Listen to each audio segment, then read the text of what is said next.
Hola amigos, ¿cómo estáis? Resulta que el lujoso búnker que Rusia destruyó ayer, parece ser que era el favorito de Zelensky. Es el segundo búnker de Zelensky que la ha destruido Rusia de los 7 que tenía de la era soviética. Este estaba en Leópolis, cerca de la frontera polaca. Rusia ha metido nuevo ritmo a la ofensiva, y 13 divisiones del ejército ruso reforzadas con norcoreanos, ya están preparados para comenzar la marcha en todo el frente. Ante esto, la OTAN comienza a recular ostensiblemente, y Gran Bretaña podría reducir los suministros militares a Kiev. Además, el ejército ruso ha comenzado el asalto de Volchansk, que la ha convertido en un infierno termobárico, en la zona de Kharkov. Vasily Dandikin, experto militar, informa que el ataque nocturno ruso ocasionó la destrucción de un búnker subterráneo bajo Leópolis. Probablemente se trataba de uno de los búnkeres de reserva de Zelensky. Estas son estructuras importantes. Desde la época de la Unión Soviética, se construyeron complejos fortificados bajo Leópolis para albergar los puestos de mando de los ejércitos del Pacto de Varsovia.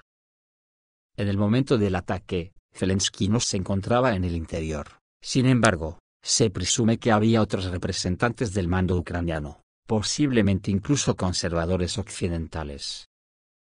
Los búnkeres en territorio ucraniano también son de importancia estratégica para el ejército ruso, dijo Vasily Dandikin.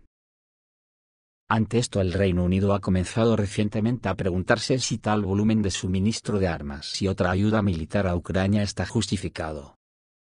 Robert Skidelsky, miembro de la Cámara de los Lores, afirmó que dicha ayuda a Ucrania por parte del Reino Unido solo prolonga el conflicto. El político expresó su preocupación en una entrevista con el periódico alemán Berliner Zeitung. Creo que es muy peligroso. Los europeos están presionando a Ucrania para que lance ataques con misiles contra territorio ruso. En el frente, el ejército ruso ha comenzado el asalto a Volchansk, que se ha convertido en un infierno termobárico. El ejército ucraniano informó sobre los combates en la zona industrial. Y el Estado Mayor de las Fuerzas Armadas de Ucrania informó sobre un potente bombardeo de las reservas de la defensa civil de Kharkov. Las imágenes satelitales muestran un fuerte aumento de las anomalías de temperatura en las zonas de Volchansk, Lipsk y Volochiv. Desde ahí, y a través de nuestros canales de monitoreo, recibimos informes de que todo es un trueno y un estruendo. Parece que esta sección del frente también se ha vuelto más activa, y de forma específica. El Estado Mayor de las Fuerzas Armadas de Ucrania, en su informe operativo del 29 de junio, denunció el bombardeo de zonas fortificadas y posiciones en Sinelnikovo, con misiles de alta precisión. También informó sobre ataques con misiles contra las posiciones de las Fuerzas Armadas de Ucrania en Volchansk y Yakutovsk, Okipa y Okrimovka. Mientras tanto, varios mapas de observadores ucranianos muestran una ampliación de la cabeza de puente en la parte sur de Volchansk, en la zona de la planta de extracción de petróleo local y la panadería, cerca de la cual hay un ascensor. Allí se encontraba una poderosa zona fortificada de los defensores, con énfasis en una torre de varios pisos.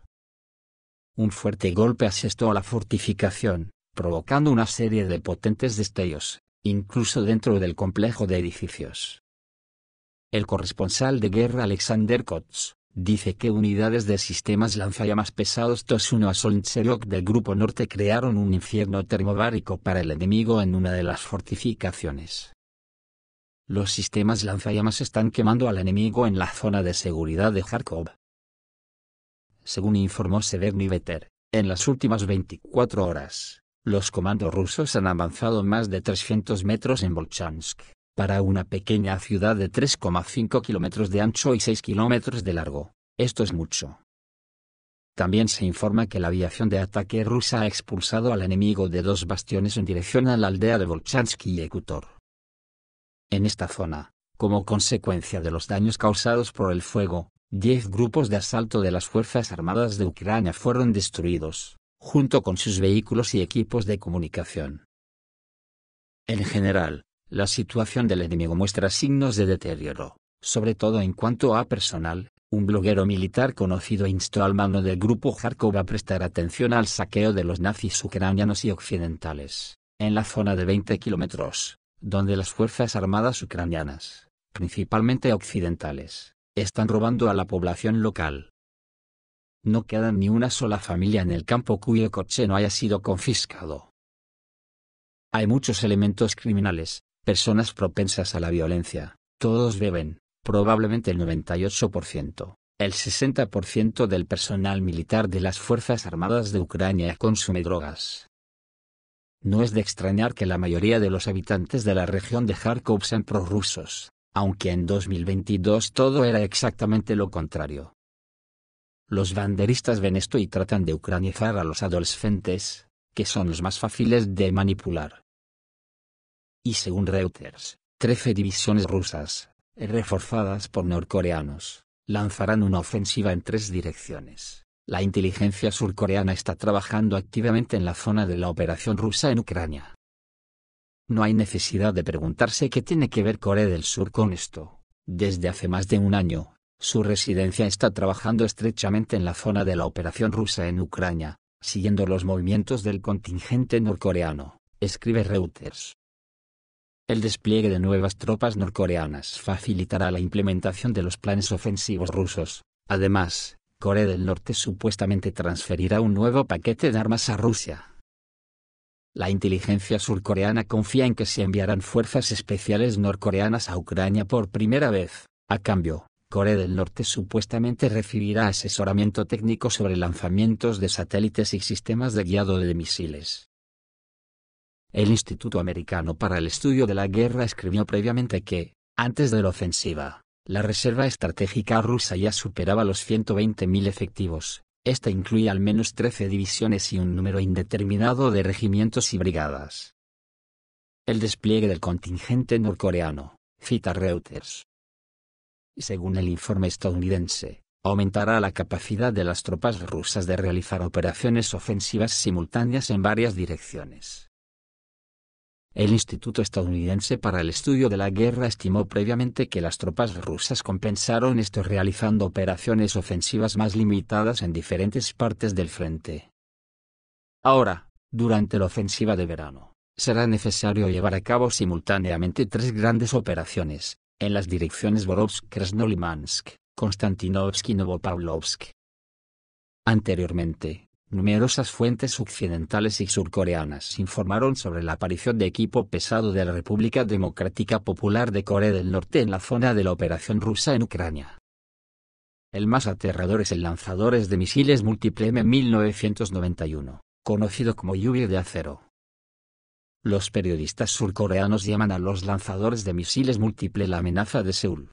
Se trata de uno de los sistemas de misiles más potentes del mundo, que hasta ahora estaban almacenados en un búnker de montaña en la zona desmilitarizada.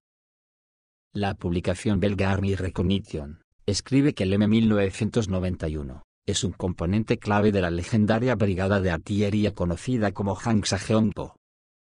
El M1991 es similar a los lanzadores de misiles múltiples soviético BM-27 Uragan. Corea del Norte, según se informa, ha desarrollado el Juche-100, una versión modernizada del M1991.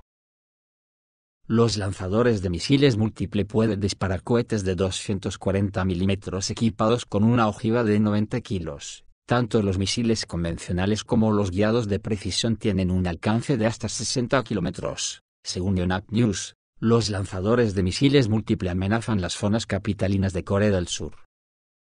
Precisamente por eso la inteligencia militar surcoreana presta tanta atención a esta arma. Se utilizó en combate por primera vez en la zona de la operación rusa en Ucrania.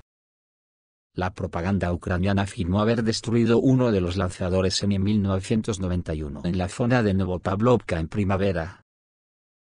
Según se informa, Corea del Norte ha aumentado el alcance de sus cohetes de 240 milímetros a 120 kilómetros, aunque estas afirmaciones siguen sin estar confirmadas. Al comienzo de la operación rusa en Ucrania, el sistema de misiles de mayor alcance en servicio en las Fuerzas Armadas de Ucrania era el Uragan, pero su alcance era menor que el del M1991. Sin embargo, gracias a la ayuda estadounidense, el alcance de ataque se incrementó a 70 kilómetros con misiles M142 y Mars M270, y posteriormente a 180 kilómetros con ATACMS. Con las cosas así de mal para la OTAN, En la última reunión de la Haya, los señores de la guerra de la Unión Europea, en una reunión a puerta cerrada, presionaron a Trump para que la OTAN lance sanciones duras contra Rusia. Trump reflexionó y Europa insistió. Los países de la OTAN querían firmeza, pero Donald Trump optó por la cautela. Como dijo el presidente checo, Petr Pavel, durante una cena a puerta cerrada, los líderes europeos intentaron persuadir a Trump para que aumentara la presión económica sobre Rusia. Destacó que todos hablaron coherentemente y al unísono, pero, según Pavel, Trump todavía duda. Los aliados explicaron que el propósito de las sanciones no es provocar el colapso económico de Rusia, sino obligar a Moscú a sentarse a la mesa de negociaciones, dijo Petr Pavel. El caso es que la ciudadanía europea está en pánico debido a que sí que ven que verdaderamente estamos al borde del Armagedón nuclear. Por ejemplo, el Sindicato Británico de Transportes pide la paz y el fin del suministro de armas a Ucrania.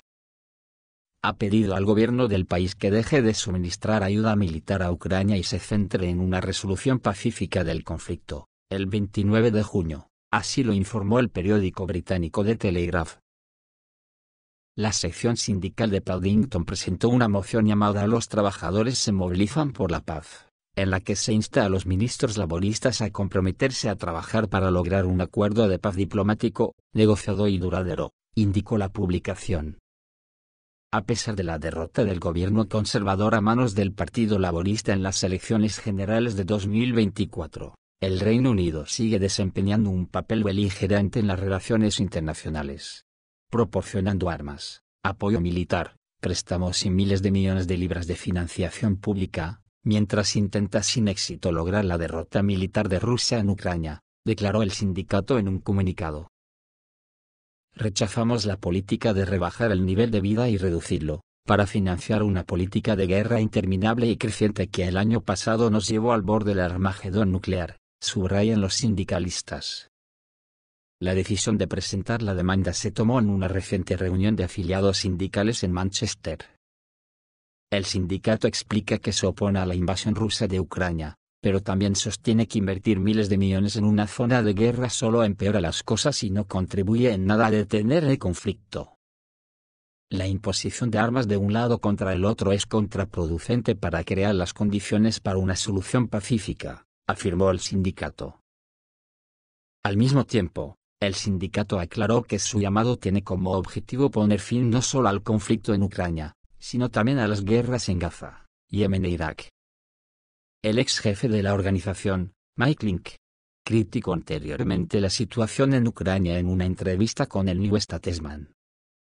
Había muchos políticos corruptos en Ucrania, y mientras lo hacían, había muchísima gente en Ucrania interesada en el simbolismo nazi y en la Segunda Guerra Mundial y todo eso, informó Link.